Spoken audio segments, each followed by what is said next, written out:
Okay, in this chapter we start talking about zeros, and so you have your definition there of zero.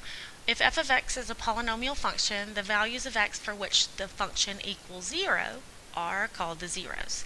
Okay, so we're going to start with an easy basic one. I ask you to find the zeros of this function. Finding the zeros is actually really easy. All you do is take the function and you set it equal to 0. That function equals 0. Now all we have to do with this one is factor it. The factors of 15 that subtract to give me 2 are 5 and 3. So we can set our first piece equal to 0 and set our second piece equal to 0. And so x would equal 5 and x would equal negative 3. And those are the two zeros of this function. It's an x squared function, so it will have two zeros. Let's try one a little tougher. This time I ask you to find the zeros for this particular function. It should have 3 zeros since it's an x cubed equation. So I'm going to set this function equal to 0.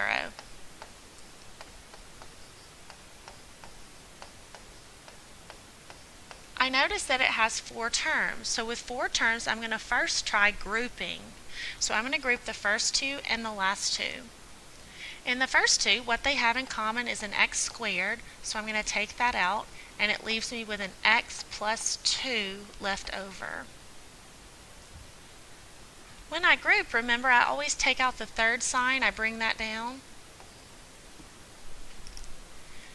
The 4 and the 8 share a common factor of 4. So I'm taking out a negative 4. So if I took out the negative from negative 4x, it leaves me with x. And in order to get a negative 8, I need a negative 4 times a positive 2.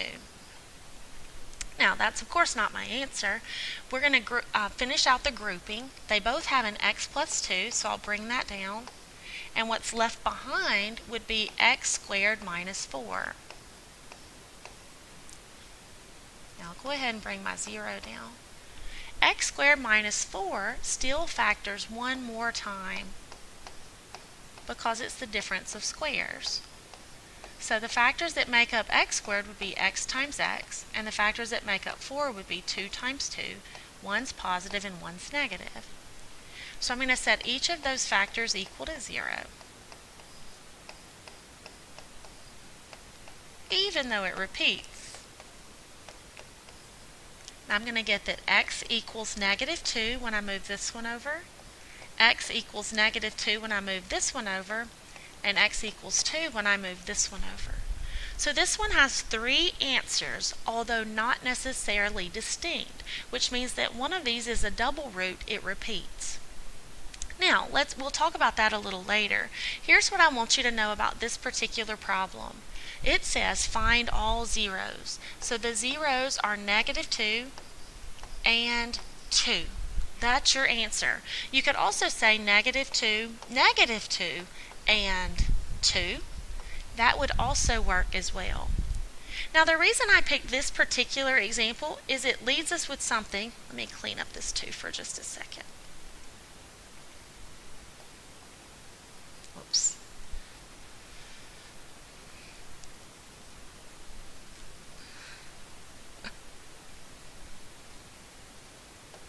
Now then, that's better. It leads us in something called multiplicity. Multiplicity is a big fancy word, but all it means is the number of times an answer occurs. So negative 2 for this particular problem, since it occurred 2 times, it has multiplicity 2 because it occurred 2 times. Regular 2 has multiplicity 1. Because it only occurred 1 time. Now going back, what I asked you for this problem was the zeros. So you could use this red answer here as the zeros, and that would of course satisfy the conditions if you had this on a test. But the multiplicity was what I was leading towards. Now here's where that multiplicity comes up. I ask you to find all zeros and indicate the multiplicity of each. These are super easy. Don't overthink them. All you have to do with these is set each factor equal to 0. Now there's a tricky part in the front. See how you have a 3 in the first example and a 5x in the second example? That part's a little tricky, but the rest of it's really easy. Okay, remember, anytime I ask you to find the zeros, you just set the function equal to 0.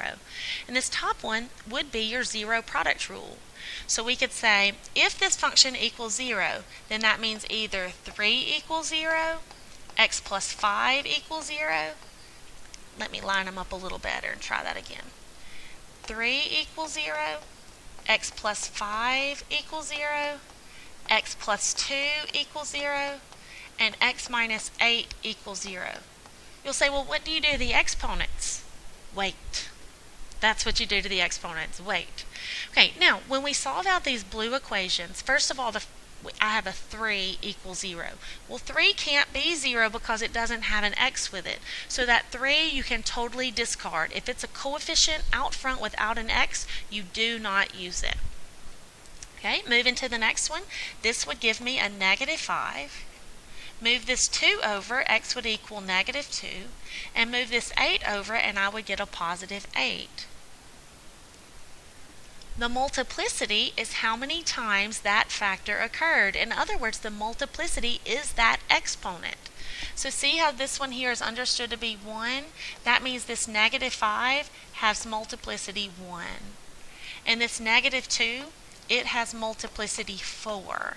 And this 8, it has multiplicity 11. And that's what we're looking for. So all you do with the power is that's your multiplicity. That's how many times that answer is used. Okay, looking at the next one, we have a 5x, so we can set that piece equal to 0. Let's try again with the right color. There we go. I have 5x, set that to 0. Now I have x minus 7, set that to 0. And I have x plus 1, set that to 0. Now over here in the front, this 5 has an x with it, so it will solve out. Divide both sides by 5, and x would equal 0. And x would equal 7 here, and x would equal negative 1.